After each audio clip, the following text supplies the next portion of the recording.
ओम नमः शिवाय, जय महाकाल। आप सबको पता है कल है प्रदोष का दिन। बहुत ही खास है क्योंकि जून माह की प्रथम प्रदोष है, ज्येष्ठ मास की प्रदोष है। अगर आपके जीवन में धन की बहुत ज्यादा कमी है, घर में संपदा बढ़ ही नहीं रहा है, वैभव नहीं है घर में, साथ ही साथ व्यापार में भी घाटा बहुत ज्यादा जा रहा है, कोई बिजनेस करते हैं उसमें उन्नति नहीं हो रही है, व्यापार पूरा घाटे में चलता चला जा रहा है, या फिर परिवार में हमेशा कलेश बना हुआ रहता है, मन में कोई शांति नहीं है, किसी भी तरीके की कोई मनोकामना अगर आपकी पूरी नहीं हो रही है, तो पूज्य गुरु जी की कल ही मैं एक कथा सुन रहा था। मात्र उन्होंने 2 प्रदोष इस वाले उपाय को करने के लिए कहा है।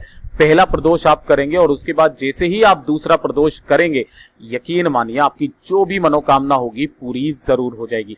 पूज्य गुरुजी ने अपनी कथा में वैसे तो बताया था कि इसका करने का जो उपाय है वो तो कम से कम 5 प्रदोष करना चाहिए, लेकिन उन्होंने बताया कि 2 प्रदोष जो व्यक्ति इस उपाय को कर लेता है उसी में उसकी मनोकामना मेरा देव आदिदेव महादेव सुन लेता है और उसके काम करने में लग जाता है। तो पूज्य गुरुजी की कथा से सुन करके और समझ करके बहुत आसान भाषा में आपको बताने का पूरा प्रयास करूंगा।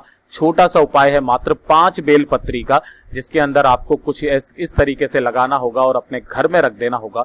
जो मनोकामना होगी वो पूरी जरूर होगी। तो पूरे वीडियो को ध्यान से सुनना, समझने की कोशिश कीजिएगा। जैसा मैंने पहले बताया, आपको कितनी चाहिए, 5 बेलपत्रियां चाहिए। सबसे पहले तो करना कब है, जो भी प्रदोष आ जाए ना उस वाली प्रदोष को आपको करना है। और किस समय पर करना है, देखिए अपने आप ही समय का आपको पता चलता चला जाएगा, ठीक है ना, क्योंकि सुबह से लेकर के इसकी तैयारी करनी पड़ेगी।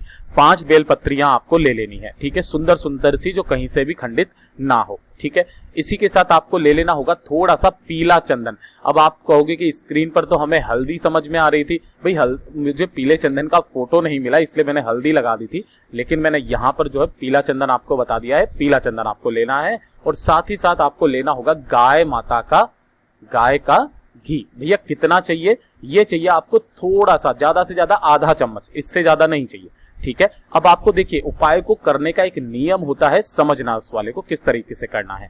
जो आपने पीला चंदन लिया है तो 4 पत्तियां अलग से निकालना, 4 पत्ती, ठीक है ना, बेलपत्री 4 बेलपत्री अलग से और 1 बेलपत्री अलग से, ठीक है ना।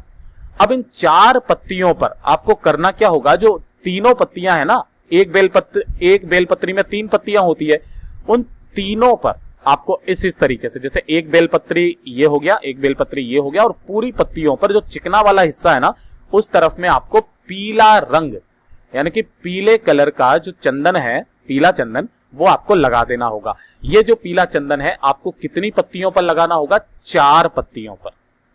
4 बेलपत्री पर लगा दिया। अब जो 1 बेलपत्री बची है, ध्यान से सुनना, जो 1 बेलपत्री बची है ना उस 1 बेलपत्री पर आपको लगाना होगा गाय का घी, ठीक है ना, गाय का घी। मेरी बात आई समझ में। 4 पत्तियों पर तो पीला चंदन और 1 पत्ती पर आपको गाय का घी चिकने वाले हिस्से की तरफ में, और तीनों पत्तियों पर लगाना है कुछ ऐसे करके, ठीक है ना। तो ये 5 पत्तियां तैयार होगी। मेरी बात आई समझ में। अब देखिए आपको रखना कैसे होगा। सबसे पहले ऊपर रखना होगा आपको 2 पत्तियां, किसकी, पीले चंदन की। फिर उसके नीचे आपको रखना होगा किसको, घी वाली पत्ती को, और फिर उसके नीचे 2 पत्तियां आपको रखनी होगी पीले वाले चंदन की। इस तरीके से आपको 5 पत्तियां लेनी है और उन 5 पत्तियों को एक कटोरी के अंदर आपको रख देना होगा, ठीक है ना। 5 पत्तियां आपने इस कटोरी के अंदर रख देना। अब इस कटोरी को उठा करके, देखिए 2 स्थान में बताऊंगा जहां पर भी आपको सुटेबल लगे। देखिए पहला है स्थान रसोई घर, ठीक है ना।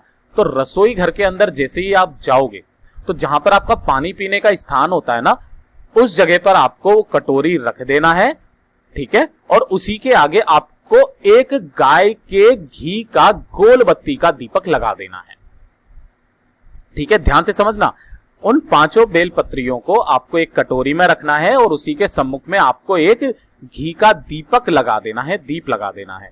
अगर आप रसोई घर में ना रख सको तो आप ऐसा करना, अपने घर के पूजा स्थल में रख देना। गुरुदेव ने दोनों ही स्थान बताए थे।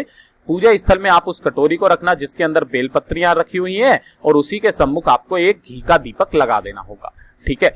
ये वाला जो काम करोगे ना आप दीपक लगाने तक का, ये करना होगा आपको सुबह के समय नहा धो करके, ठीक है, कर लोगे। अब जब प्रदोष काल आए तो प्रदोष काल में आपको यहां से इन कटोरी को उठाना है और लेकर के पहुंच जाना होगा आपको महादेव जी के मंदिर शिवलिंग के पास। ध्यान से सुनना, उत्तर दिशा की तरफ आपको, नॉर्थ डायरेक्शन की तरफ आपको मुंह करके खड़ा हो जाना है।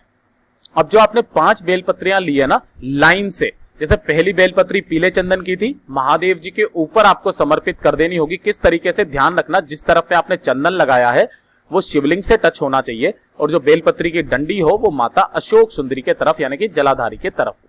तो पहली पत्ती आपकी आएगी क्या, कौन सी वाली, पीले चंदन वाली, ठीक है। दूसरी पत्ती भी आएगी पीले चंदन वाली, तीसरी पत्ती आएगी आपकी घी वाली, फिर चौथी पीले चंदन वाली, पांचवी भी पीले चंदन वाली।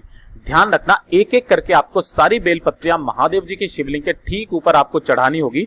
किन महादेव जी के नाम से, कुंदकेश्वर महादेव जी के नाम से, कुंदकेश्वर महादेव जी के नाम से चढ़ा देनी होगी, ठीक है। और उसके बाद में चाहो तो 1 लोटा जल मेरे देव आदि देव महादेव को ओम नमः शिवाय श्री शिवाय नमस्तुभ्यम का स्मरण करते हुए आपको समर्पित कर देना है। अपनी मनोकामना कहनी है, यहां पर अपना नाम और गोत्र बोल करके और बिना पीछे मुड़े आपको सीधा अपने घर के तरफ चले जाना है, ठीक है। ये करोगे आप 1 प्रदोष। गुरुदेव ने बोला इस वाले का नियम होता है कि आपको कम से कम 5 प्रदोष करनी चाहिए, लेकिन गुरुदेव ने बोला था 1 प्रदोष करने के बाद जब आप दूसरे प्रदोष करोगे, जो भी आगे आने वाली प्रदोष है, तभी तक आपकी जो भी मनोकामना होगी वो पूरी जरूर हो जाएगी। पूज्य गुरु जी का ये वाला उपाय बहुत ही अचूक और खास है। बहुत धीरे धीरे से मैंने आपको समझाया ताकि आप अच्छे से समझ पाओ। वीडियो पसंद आए तो लाइक जरूर करना, चैनल को सब्सक्राइब जरूर कीजिएगा।